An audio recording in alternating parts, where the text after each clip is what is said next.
Hello guys, कैसे हैं आप सब। लास्ट क्लास आपने पढ़ा होगा कैरेक्टरिस्टिक्स ऑफ केमिकल रिएक्शंस। हमने इस चैप्टर का स्टार्टिंग वाला पार्ट कवर अप किया था। अब उसका नेक्स्ट पार्ट कवर अप करने जा रहे हैं। लास्ट वाले वीडियोस को आप लोगों ने बहुत सारा प्यार दिया, अच्छा लगा। इसका सेकंड पार्ट कवर अप करते हैं और बहुत सारी जानकारी लेते हैं इसमें। चलो, तो इस चैप्टर में जो हमने फर्स्ट पार्ट में कवर अप किया था वो था अपना कैरेक्टरिस्टिक्स ऑफ केमिकल रिएक्शंस। इस बार जो आप पढ़ने जा रहे हैं इस चैप्टर में, that is all about the chemical equation, how it is represented, balanced, unbalanced, chemical equation को ज़्यादा इंफॉर्मेटिव कैसे बनाते हैं। और आप पढ़ेंगे टाइप्स ऑफ केमिकल रिएक्शंस, उनके डिफरेंट डिफरेंट टाइप्स में क्या क्या एग्जाम में क्वेश्चंस आते हैं। We are also discuss about these topics also. So let's go, और स्टार्ट करते हैं अपना topic, that is chemical equation. जैसा कि आप लोग लास्ट टाइम पढ़ रहे थे chemical reactions, what ever the chemical reaction, अगर हम उसे वर्ड की फॉर्म में लिखें लाइक दिस, अगर हम इसको वर्ड की फॉर्म में लिखते हैं guys, zinc, sulphuric acid, zinc sulphate and hydrogen, it's a word equation. How it can be represented in the simplest form, that is called by using a chemical formulae and their symbols and dissolve, so that is known as chemical equation. देखो, zinc का symbol use किया, sulphuric acid, zinc sulphate, hydrogen gas. तो definition पढ़ लो, the method of representing chemical reaction with the help of symbols and formulae of the substance involved in it is known as chemical equation. थोड़ा सा आगे चलते हैं। Note, chemical equation is the shorthand method of representing chemical reaction. इसको short way में represent करने का तरीका है। आगे, अब आपके मन में आता होगा सर केमिकल इक्वेशन कितने टाइप की होती है, तो आंसर है दो टाइप की, balanced, unbalanced. Balanced chemical equation किसको कहते हैं सर? तो ऐसी केमिकल इक्वेशन जिसमें डिफरेंट एलिमेंट्स के एटम जितने रिएक्टेंट्स में होते हैं उतने ही अपने प्रोडक्ट में पाए जाते हैं, that is known as balanced chemical equation. Example देखो, जिंक, गाइस जिंक रिएक्ट कर रहा है सल्फ्यूरिक एसिड से, क्या फॉर्म कर रहा है? Zinc sulphate hydrogen.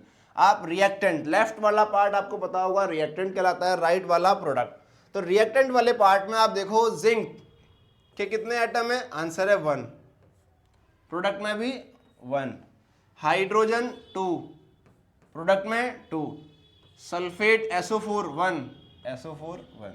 ठीक है, it's a balance chemical equation, you can write it, it's a balance chemical equation. अच्छा, अनबैलेंस क्या होती है सर? कोई भी ऐसी केमिकल इक्वेशन जिसमें किसी भी एलिमेंट के एटम का अनबैलेंस हो गया, दैट मीन्स जितने रिएक्टेंट में हैं उतने प्रोडक्ट में नहीं मिले किसी एक सिंगल एलिमेंट के एटम का भी, तो आप उसे क्या नाम देंगे? Unbalance chemical equation. Unbalance chemical equation को ऑल्सो कह सकते हैं हम लोग स्केलेटल केमिकल इक्वेशन। तो आओ थोड़ा सा और आगे चल रहे हैं। ये एग्जाम्पल है अपना अनबैलेंस केमिकल इक्वेशन का। हाइड्रोजन ने रिएक्ट किया ऑक्सीजन से, क्या फॉर्म किया? वाटर। यहाँ पे ऑक्सीजन अनबैलेंस है, सो ठीक है, इसे बोलते हैं अनबैलेंस केमिकल इक्वेशन। अब हमारा जो नेक्स्ट टॉपिक है गाइस, किसी भी केमिकल इक्वेशन को ज़्यादा इंफॉर्मेटिव कैसे बनाते हैं। अभी इसके बाद हम बैलेंसिंग वाला पार्ट भी कवर अप करेंगे, उससे पहले आप ये समझो how can we make a chemical equation more informative. Guys, उसको 3 तरीके से आप लोग ज़्यादा इंफॉर्मेटिव बना सकते हैं। So listen, number 1 physical state mention करके, नंबर 2 हीट चेंजेस, उस केमिकल रिएक्शन में हीट एब्जॉर्ब हो रही है या हीट इवॉल्व हो रही है, this all about means absorb हो रही है एंडोथर्मिक, इवॉल्व हो रही है exothermic. Condition apply means sometime what happens, chemical reaction हो रही है गाइज, और वहां पर वो केमिकल रिएक्शन किसी कंडीशन के अंडर में हो रही है, अदरवाइज वो केमिकल रिएक्शन नहीं होने वाली। So in that case that condition is applied to the chemical reaction. So उसे हमें लिखना पड़ता है। उनके एग्जाम्पल देख लेते हैं। पहली रिएक्शन देखो आप, स्लेक लाइम किससे रिएक्ट कर रहा है? CO2 से। क्या फॉर्म कर रहा है? कैल्शियम कार्बोनेट, लाइमस्टोन भी कहते हैं गाइज, एंड वाटर फॉर्म कर रहा है। आप देख रहे हो सबके स्टेट रिप्रेजेंट कर रखे हैं। सॉलिड के लिए S, ये देखो सॉलिड के लिए क्या रिप्रेजेंट करेंगे? S। What about the liquid? L। And what about the gas? That is small g। और अगर कोई सब्सटेंस एक्वस सॉल्यूशन के लिए है तो मीन्स वाटर में डिजॉल्व है तो आप उसे रिप्रेजेंट करेंगे AQ से। तो ठीक है, ये अपने रिप्रेजेंटेशन है। और हीट चेंज का देखो, इस रिएक्शन में हीट इवॉल्व हो रही है, एक्सोथर्मिक। इस रिएक्शन में भी हीट इवॉल्व हो रही है, ये भी एक्सोथर्मिक रिएक्शन है। और इसमें आ जाओ अपना, इसमें हीट एब्जॉर्ब हो रही है गाइस, क्योंकि आप सोच रहे होंगे सर सब में इवॉल्व हो रही है, कोई एब्जॉर्प्शन वाली भी दिखाओ। तो आपके सामने ये एग्जांपल है, that is the absorption of heat energy. आप इसे क्या नाम देंगे? आंसर है एंडोथर्मिक रिएक्शन। अब यहाँ पर देखो फोटोसिंथेसिस हो रही है, कंडीशन अप्लाई क्या है? सनलाइट की प्रेजेंस में हो रही है, सर क्लोरोफिल भी होना चाहिए। तो ठीक है, ये अपना ज़्यादा इंफॉर्मेटिव बनाने का तरीका है किसी केमिकल इक्वेशन को। पहला देखते हैं। अच्छा गाइस, एक इंपॉर्टेंट एग्जाम में क्वेश्चन आता है कि केमिकल रिएक्शंस को बैलेंस करने की क्या ज़रूरत है।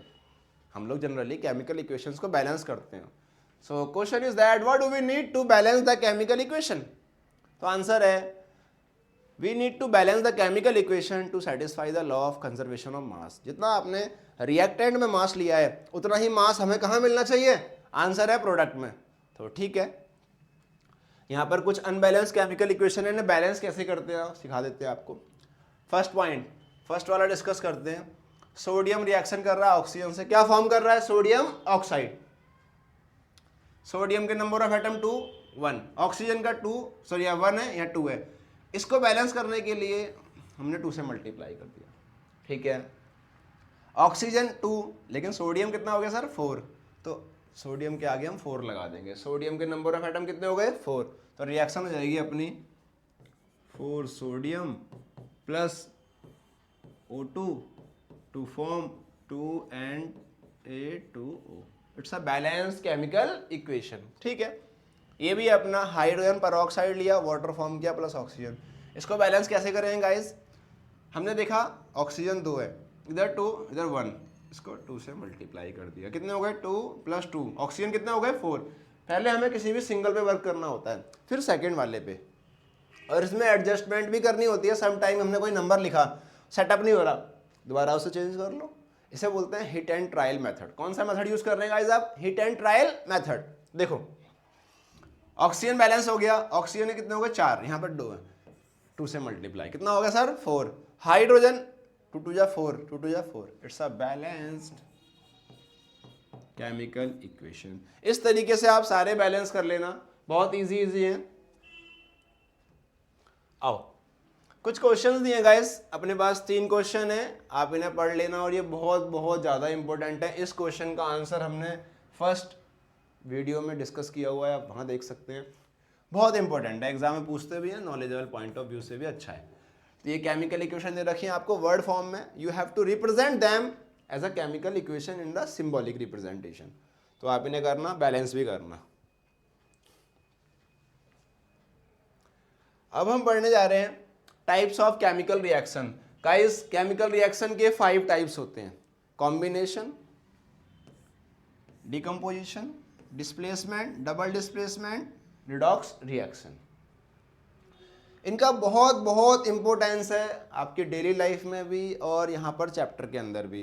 तो आप इन्हें 1 बाय 1 डिटेल्ड स्टडी पढ़ेंगे सर। कॉम्बिनेशन में क्या होता है सर? कंबाइनिंग होती है। डिकम्पोजिशन में सर नाम से पता लग रहा है कि कोई भी सब्सटेंस डिकम्पोज होता है, टूट जाता है, स्प्लिट अप हो जाता है, that is called decomposition reaction. इसकी बात करें हम डिस्प्लेसमेंट, यहाँ पर किसी भी कंपाउंड में से एक दूसरा एलिमेंट आएगा, उसमें एक एलिमेंट को डिस्प्लेस कर देगा, that is called displacement reaction. Double displacement में exchange of ions. Redox detail में पढ़ेंगे हम लोग आगे। आओ फर्स्ट ऑफ ऑल स्टार्ट करते हैं कॉम्बिनेशन रिएक्शन। बहुत ज़्यादा इंपॉर्टेंट है ये। कॉम्बिनेशन का मतलब क्या है सर? कभी भी 2 या 2 से ज़्यादा रिएक्टेंट आपस में केमिकली रिएक्ट करें, प्रोडक्ट कितने फॉर्म करें? एक, that is known as combination reaction. Definition पढ़ो, दो reaction in which 2 or more substance combine to form a single product known as combination reaction। आपके सामने यहाँ पर बहुत सारे एग्जाम्पल हैं अपने, अराउंड 8 एग्जाम्पल्स हैं। सब में देखो नंबर ऑफ प्रोडक्ट देखो, 1 magnesium oxide, water, HCl, FeS, ferrous sulphide, calcium hydroxide, ammonium chloride, carbon dioxide, sulphur trioxide, इन सब के अंदर देख रहे हो इन सब का फॉर्मेशन हो रहा है। So what about this combination reaction? अच्छा, यहाँ पर एक एग्जाम्पल दिया हुआ है गाइस, कैल्शियम हाइड्रोक्साइड CO2 से रिएक्ट कर रहा है, calcium carbonate plus water form कर रहा है। ये केमिकल रिएक्शन है जो एग्जाम में आती है जनरली हम लोग जो दीवार पे पेंट करते हैं, मीन्स वाइट वॉश करते हैं, तो दीवार पे जब वाइट वॉश कर रहे होते हैं वो व्हाट इज दैट, वो होता है अपना स्लेग लाइम, कह सकते हो उसको लाइम वाटर। उसका फॉर्मूला क्या होता है, CaOH का होल ट्वाइस, ठीक है। तो सर वहां पर फिनिशिंग आ जाती है बाद में, किस तरीके से शाइनिंग क्यों करता है वो, एक्चुअली वो एटमॉस्फेयर से किससे रिएक्शन करता है, कार्बन डाइऑक्साइड से। क्या फॉर्म करेगा, कैल्शियम कार्बोनेट, इसे बोलते हैं लाइमस्टोन। क्या फॉर्म करेगा, प्लस वाटर, वाटर इवेपोरेट हो जाता है। तो वहां पर जो शाइनिंग आ रही है just because of formation of calcium carbonate. इसका एक और नाम बोला अभी हमने, कॉमन नेम बोलो, लाइमस्टोन, ठीक है। ये अपना कॉम्बिनेशन रिएक्शन था। सो गाइस अब हम पढ़ने जा रहे हैं डिकम्पोजिशन रिएक्शन। ये भी बहुत ज़्यादा इंपॉर्टेंट केमिकल रिएक्शन होती हैं, इनका भी डेली लाइफ में बहुत ज़्यादा यूजेस है। जैसे कि डिकम्पोजिशन रिएक्शन, आपको नाम से पता लग रहा होगा सर इसमें एक रिएक्टेंट टूटेगा, प्रोडक्ट दो या दो से ज़्यादा फॉर्म होंगे, ठीक है। Those chemical reaction in which a compound is split up into two or more simpler substances, that is known as decomposition reaction, ठीक है। चीजों को डिकम्पोज करने के लिए आपको एनर्जी की रिक्वायरमेंट होती है। एनर्जी जनरली तीन फॉर्म में यहाँ पर प्रोवाइड की जाती है, हीट, लाइट, इलेक्ट्रिसिटी। आप लोग गाइस लिख लेना इसे, अभी बहुत ज्यादा इंपॉर्टेंट पॉइंट है। अगर एनर्जी हीट की फॉर्म में दी जा रही है उसे बोलेंगे थर्मल डिकम्पोजिशन रिएक्शन। लाइट की फॉर्म में दे रहे हैं फोटोलाइटिक डिकम्पोजिशन रिएक्शन या फिर फोटोलाइसिस। इलेक्ट्रिसिटी की फॉर्म में दे रहे हैं तो इलेक्ट्रोलाइटिक डिकम्पोजिशन रिएक्शन या फिर इलेक्ट्रोलाइसिस। ये तुम्हारे की पॉइंट्स हैं, रिमेंबर दीज पॉइंट्स। आओ डिस्कस करते हैं। पहला ये सारी की सारी है, देखो पहले सबसे पहले देखो आप, हीट हीट हीट हीट। आपने यहां पर क्या देखा सर, सबको हीट से ब्रेक डाउन कर रहे हैं हम लोग, तो क्या हुआ यहाँ पर, थर्मल डिकम्पोजिशन रिएक्शन। देखो यहाँ लिखा भी है, ये रहा, यस। चलो अब यहाँ पे कैल्शियम कार्बोनेट का डिकम्पोजिशन हो रहा है, यहाँ पर पोटाशियम क्लोरेट का, फेरस सल्फेट का, लेड नाइट्रेट। यहाँ पर जो इम्पोर्टेंट है, अभी भी प्री बोर्ड में क्वेश्चन भी आया है, आओ उसको डिस्कस कर लेते हैं। आपको जो जनरली इम्पोर्टेंट है वो ये दोनों है अभी के पॉइंट ऑफ व्यू से, ये दोनों भी एक है, लेकिन आप ये जनरली एग्जाम में पूछी जाती हैं। क्या क्वेश्चन आता है हम बताते हैं, आप बड़ा ध्यान से सुनना गाइस। फेरस सल्फेट क्रिस्टल होते हैं, इनका कलर कैसा होता है सर, ग्रीन। इसको आपने स्ट्रांगली हीट किया, क्या फॉर्म हुआ वहां पे, फेरिक ऑक्साइड Fe2O3, ये आयरन थर्ड ऑक्साइड होता है। Sulphur dioxide, sulphur trioxide. Actually जो ये दोनों गैसेज होती हैं, इन दोनों गैसेज से ऐसी स्मेल निकलती है कि वो नोज में, नाक में चुभती है, उसे बोलते हैं पंजेंट स्मेल। तो एग्जाम में आएगा, फेरस सल्फेट क्रिस्टल को हमने स्ट्रांगली हीट किया, वहां पर गैसेस निकली जो कि पंजेंट स्मेल कर रही है। तो फर्स्ट पार्ट है पूछेगा कि name the gases due to which pungent smell is created, तो आप बोलेंगे sulphur dioxide and sulphur trioxide. Second बोल देगा कि write the balance chemical equation. Third बोल देगा name the type of chemical reaction, तो नाम में क्या लिखेंगे आप, थर्मल डिकम्पोजिशन रिएक्शन। इस तरीके से कोई भी पूछ देगा। अच्छा इसका बताते हैं कि इसमें क्या पूछता है वो। लेड नाइट्रेट के क्रिस्टल होते हैं कलरलेस, हीट किया, लेड मोनोऑक्साइड फॉर्म करेगा और नाइट्रोजन डाइऑक्साइड फॉर्म करेगा, ठीक है। जहां पर जो नाइट्रोजन डाइऑक्साइड है, इससे कैसे फ्यूमिंग निकलती है, तो आंसर है ब्राउन फ्यूम। जिसकी वजह से यहां पर भी पूछ देगा, लेड नाइट्रेट क्रिस्टल को हमने स्ट्रांगली हीट किया, वहां ब्राउन फ्यूम्स आए, ठीक है। फर्स्ट पार्ट में name the compound due to which brown fumes are produced, nitrogen dioxide, ठीक है। Write the balance chemical equation, name the type of chemical equation reaction, तो थर्मल हो जाएगा। और देखो फेरस सल्फेट का हमने यहाँ दे रखा है, इंपॉर्टेंट है ये डायग्राम दे रखा है, ये उसी का एक्सप्लेनेशन है पूरा, आप पढ़ लेना, इसको बना भी लेना। चलो अब आप पढ़ने जा रहे हैं इलेक्ट्रिसिटी का। यहाँ पर देखो गाइस, एक्चुअली हमारे साथ क्या है, हम आपको चैप्टर पढ़ाते पढ़ाते मैक्सिमम क्वेश्चन भी डिस्कस करते हुए चलेंगे, बिकॉज हमारा मोटिव खाली चैप्टर पढ़ना नहीं है, चैप्टर के साथ साथ जो एग्जाम में क्वेश्चन आते हैं आप उनको भी डिस्कस कर रहे हैं यहाँ पर। तो गाइस हो सकता है कि वीडियो थोड़ा सा लॉन्ग हो, बट यहाँ पे जो कंटेंट मिलेगा आपको, सारे वो क्वेश्चन मिलेंगे जो एग्जाम में बिल्कुल हिट करते हैं। आप ट्राई कर सकते हैं अभी तक जो पेपर में आए हैं और या आने वाले हैं, बिल्कुल गारंटेड। 100% तो गारंटी नहीं लेंगे, लेकिन हाँ 99% चांसेस होते हैं कि क्वेश्चंस के आने की प्रोबेबिलिटी बढ़ जाती है। सो प्लीज आओ डिस्कस करते हैं हम। फर्स्ट क्या है, डिकम्पोजिशन ऑफ वाटर। ठीक है सर, वाटर का डिकम्पोजिशन हो रहा है, क्या फॉर्म हुआ, हाइड्रोजन गैस, ऑक्सीजन गैस। अच्छा, इस डिकम्पोजिशन में वाटर के अंदर जब हमने इलेक्ट्रिसिटी पास करी, तो पास करने पर होता क्या है, हाइड्रोजन का वॉल्यूम डबल प्रोड्यूस होता है। आप देखो हाइड्रोजन का वॉल्यूम डबल दिख रहा होगा आपको। What about oxygen, half of this. Exam में आता है कि सर ऐसा क्यों होता है, एक इलेक्ट्रोड पे डबल वॉल्यूम है एक दूसरे इलेक्ट्रोड के कंपैरिजन में। तो सिंपल सी बात है, वाटर के मॉलिक्यूल में भी तो हाइड्रोजन का वॉल्यूम डबल है as compare to the oxygen. उसके 2 एटम होते हैं और ऑक्सीजन का 1 होता है, तो वहां पर भी तो ऐसे ही होना है। ठीक है, और पूछेगा आपको कि सर वाटर के अंदर एसिड क्यों डालते हैं, सो दैट इलेक्ट्रिसिटी अच्छे से कंडक्ट हो। ठीक है सर, और क्या पूछता है कि इसमें इलेक्ट्रोड पे, कैथोड पे कौन सी गैस प्रोड्यूस होती है, एनोड पे कौन सी गैस प्रोड्यूस होती है, तो कैथोड पे प्रोड्यूस होती है। कैथोड होता है नेगेटिव इलेक्ट्रोड और नेगेटिव वाले पे जाएगा पॉजिटिव आयन, पॉजिटिव आयन होता है हाइड्रोजन। तो ध्यान रखना, हाइड्रोजन कहाँ प्रोड्यूस होगा, एट कैथोड। ऑक्सीजन कहाँ प्रोड्यूस होगा, एट एनोड। आपको इनके आयंस पता होने चाहिए। हाइड्रोजन का आयन क्या होता है, H+ आयन। ऑक्सीजन का आयन मतलब ऑक्साइड, O नेगेटिव, 2 नेगेटिव। समझ में आ रहा होगा आप लोगों को, इस तरीके से आप याद रख सकते हैं। ठीक है सर, सोडियम क्लोराइड का भी डिकम्पोजिशन किया इलेक्ट्रिसिटी से, सोडियम क्लोरीन। एल्यूमिनियम ऑक्साइड, तो सही है जितने भी एग्जाम्पल। अच्छा, इसमें इलेक्ट्रिसिटी वाले एग्जाम्पल हमने आपको दे दिए, ये बहुत बहुत ज़्यादा इंपॉर्टेंट है एग्जाम में। ये लगा लो अगर आएगा सबसे ज़्यादा यहाँ से आता है इलेक्ट्रिसिटी वाले में, बाकी पूछ कहीं से भी सकता है। आपको मेन कंसेप्ट क्लियर होने चाहिए। यहाँ पर आ जाओ अब, इसके ना यहाँ पर आप देखो कौन सी एनर्जी से डिकम्पोज कर रहे हैं हम, लाइट से। क्या नाम दोगे, फोटोलाइटिक डिकम्पोजिशन रिएक्शन। तो देखो, ठीक है सर, एग्जाम में क्वेश्चन क्या आता है यहाँ पर, सिल्वर क्लोराइड और सिल्वर ब्रोमाइड दोनों के दोनों लाइट सेंसिटिव कंपाउंड है। कैसे हैं सर,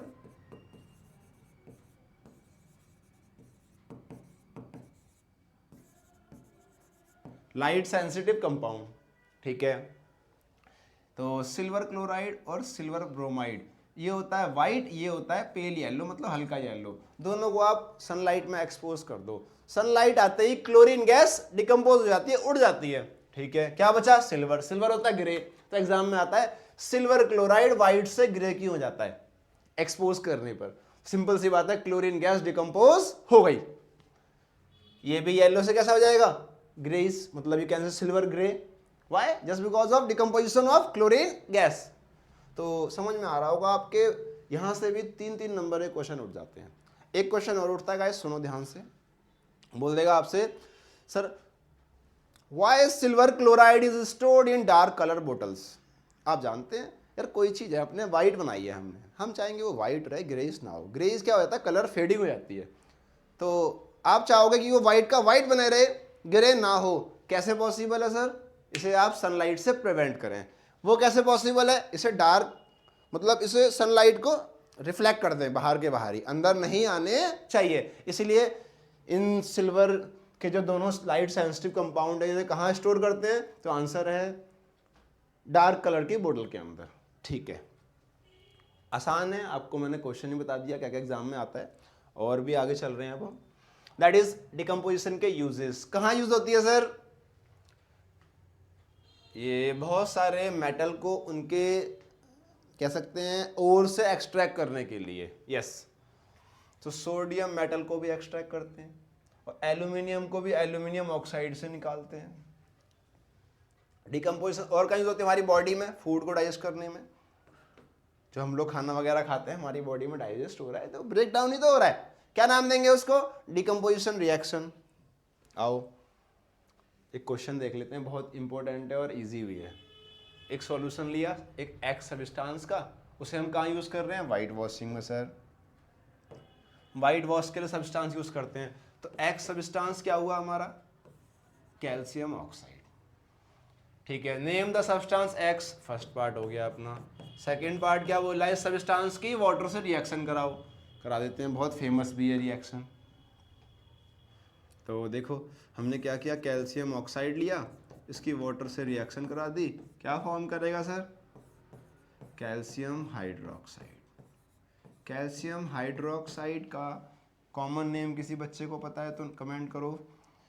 ये हो गया, और ये क्या रिलीज करता है साथ में, हीट। इसका कॉमन नेम होता है गाइस स्लेक्ड लाइम, बोलो स्लेक्ड लाइम, या फिर कह सकते हो लाइम वाटर। ठीक है, सेकेंड में why is double the amount of gas collected in one of the test tube in the electrolysis of water, name this gas. आपको पता है double gas, double volume hydrogen का होता है, और ये रिएक्शन हम लोगों ने आपसे ऑलरेडी डिस्कस कर ली है। और क्या पूछ रहा है, नेम द, डबल वाली कौन सी होती है, तो आप कह देंगे हाइड्रोजन होती है, सिंगल ऑक्सीजन। क्यों होती है बता दिया हमने, because in the molecule of water volume of hydrogen double then that of oxygen. अच्छा, अब आपको ना पढ़ना है नेक्स्ट टॉपिक अपना डिस्प्लेसमेंट रिएक्शन।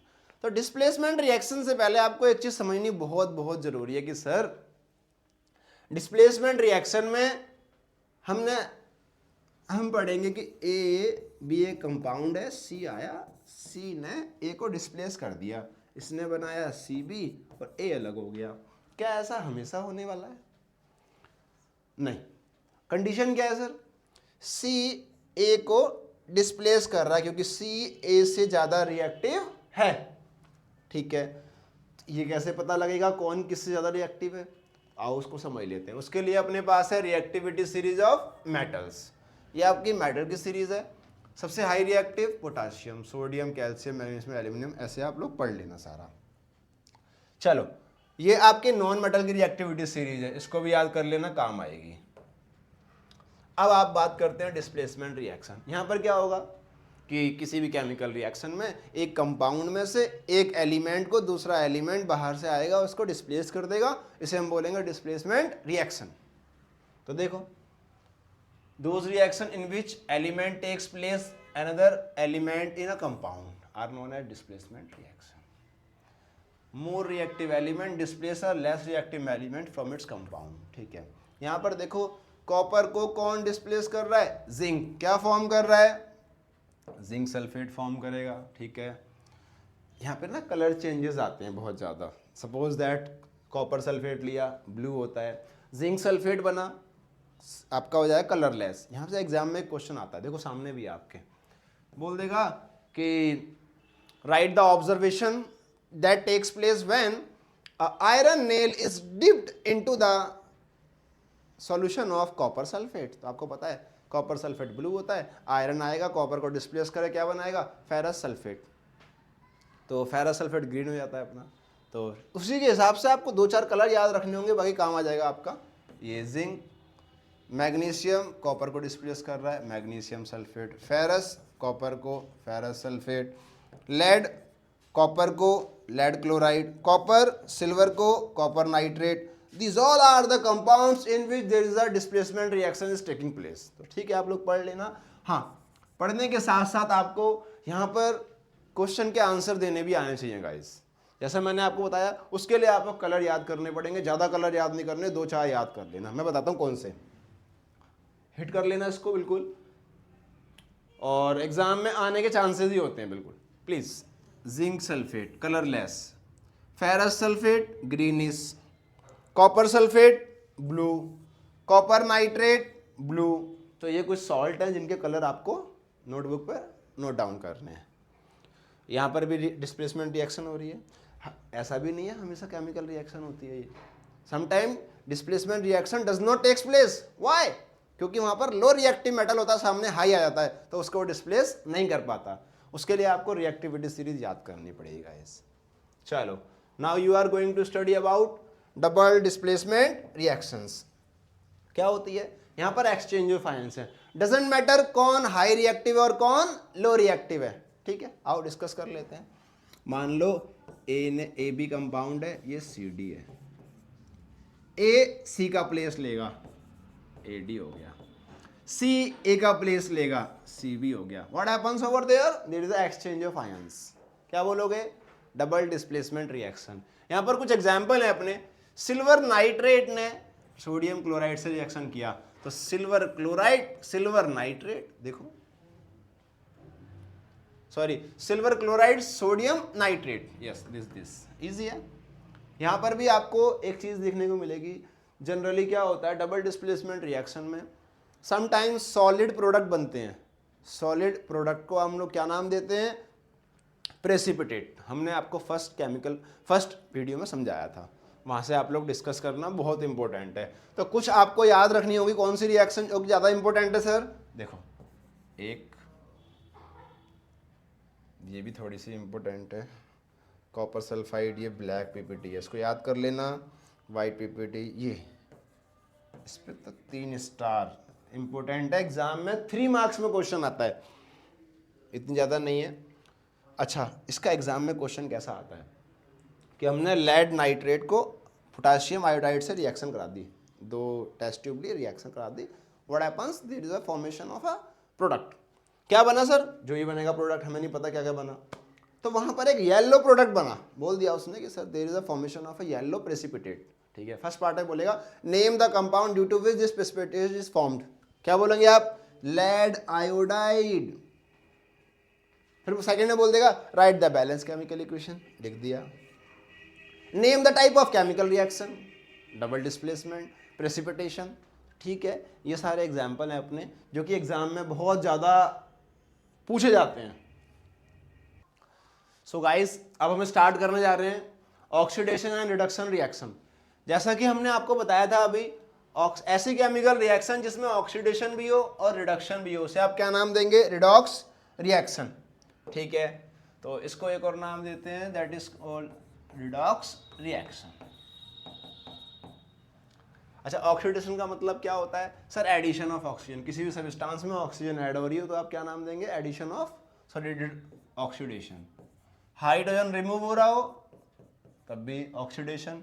और एक और होता है लॉस ऑफ इलेक्ट्रॉन, किसी भी सब्सटेंस से, किसी भी एलिमेंट से इलेक्ट्रॉन का लॉस हो रहा हो, that is known as oxidation. Generally ये किस में होता है? जनरली गाइस ये होता है मेटल्स में। आपको पता है मेटल्स इलेक्ट्रॉन लूज करते हैं and they form positive ion, that's why उनका क्या होता है? ऑक्सीडेशन। रिडक्शन की बात करते हैं, जस्ट अपोजिट है, इसमें हाइड्रोजन का addition, addition of hydrogen, removal of oxygen, इसमें गेन ऑफ इलेक्ट्रॉन। ये जनरली किसमें होता है गाइस? नॉन मेटल में। ठीक है, आपको यहां तक चीजें क्लियर होंगी। आओ इनके एग्जाम्पल से समझते हैं। कॉपर ऑक्साइड हाइड्रोजन से रिएक्शन कर रहा है, कॉपर प्लस वाटर। यहां से देखो, इसमें ऑक्सीजन है, यहां ऑक्सीजन नहीं है, ऑक्सीजन हट रहा है, मतलब क्या हो रहा है? यहाँ पे रिडक्शन, ऑक्सीजन का ऐड हो रहा है, ऑक्सीडेशन। ठीक है, यहां से जनरली आपसे वो 4 क्वेश्चन पूछेगा कि सर ऑक्सीडाइज सब्सटेंस क्या है, रिड्यूस सब्सटेंस क्या है, ऑक्सीडाइजिंग एजेंट क्या है, रिड्यूसिंग एजेंट क्या है। आओ उसको समझ लेते हैं अच्छे से। देखो, मैं शॉर्ट में लिख रहा हूं, आप लोग ट्राई करना समझने का। ऑक्सीडाइज सब्सटेंस, फिर बोलेगा रिड्यूस्ड सब्सटेंस, फिर बोलेगा ऑक्सीडाइजिंग एजेंट,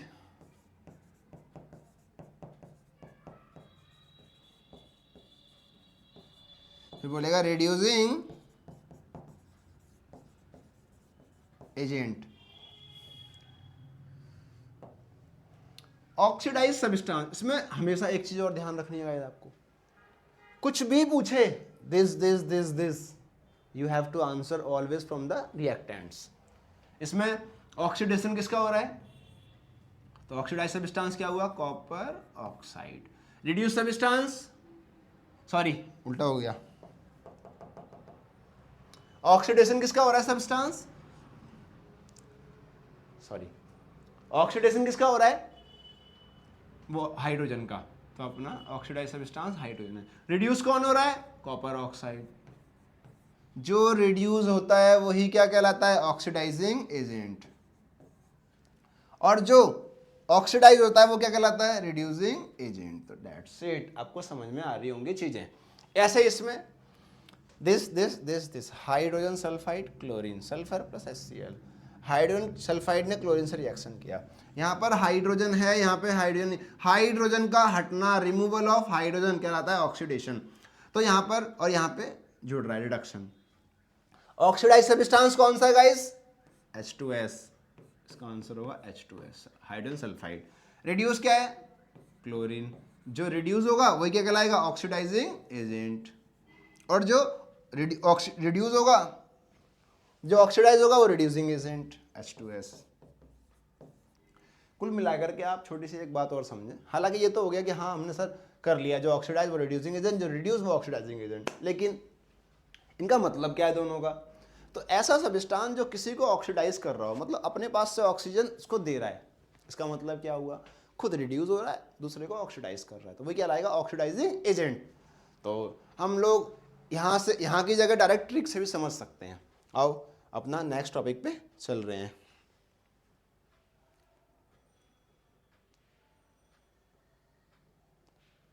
अब हम पढ़ने जा रहे हैं guys, effect of oxidation in daily life. हमारी डेली लाइफ में ऑक्सीडेशन का डिफेक्ट क्या है?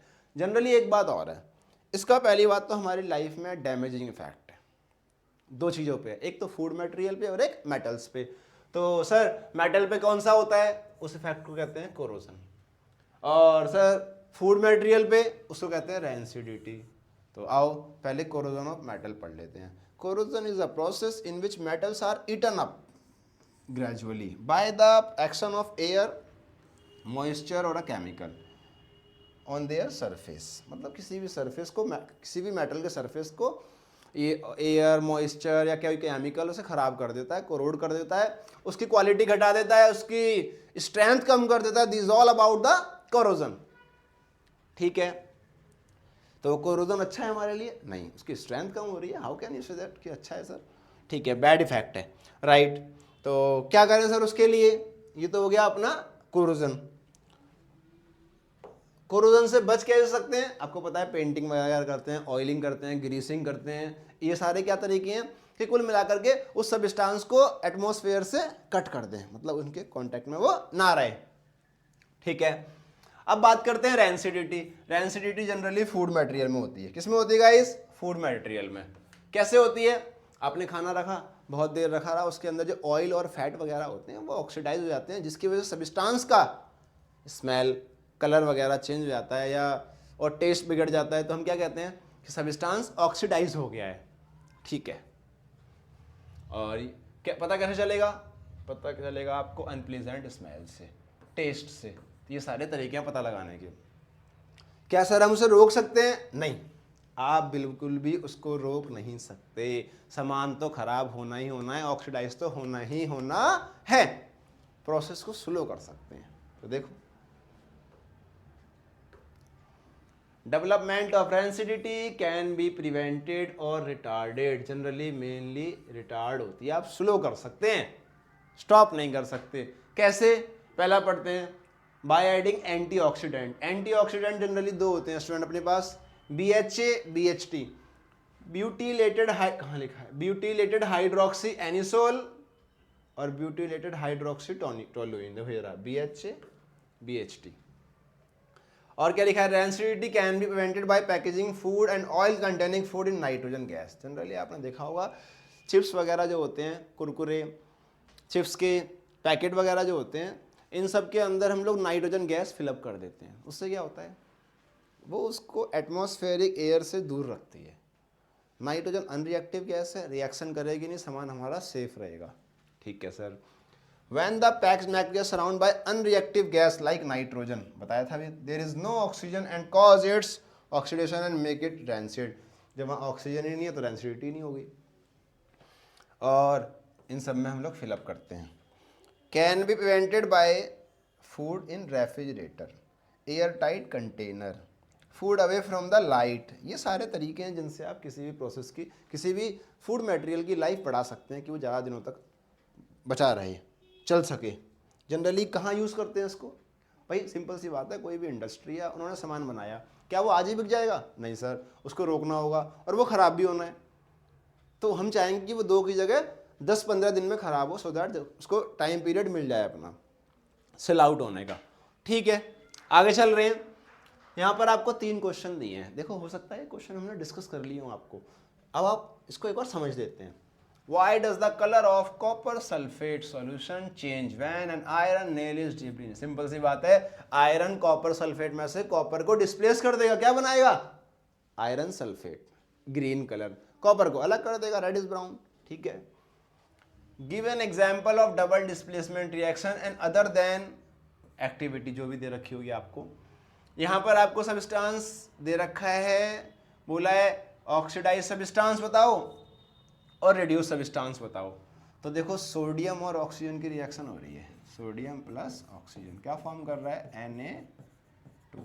जब भी मेटल और नॉन मेटल रिएक्ट करें तो मेटल इलेक्ट्रॉन लूज करता है, तो मेटल का हमेशा क्या होता है? ऑक्सीडेशन। तो ये क्या करेगा अपने आप को? ऑक्सीडाइज्ड। What about this? ये अपने आप को करेगी रिड्यूस।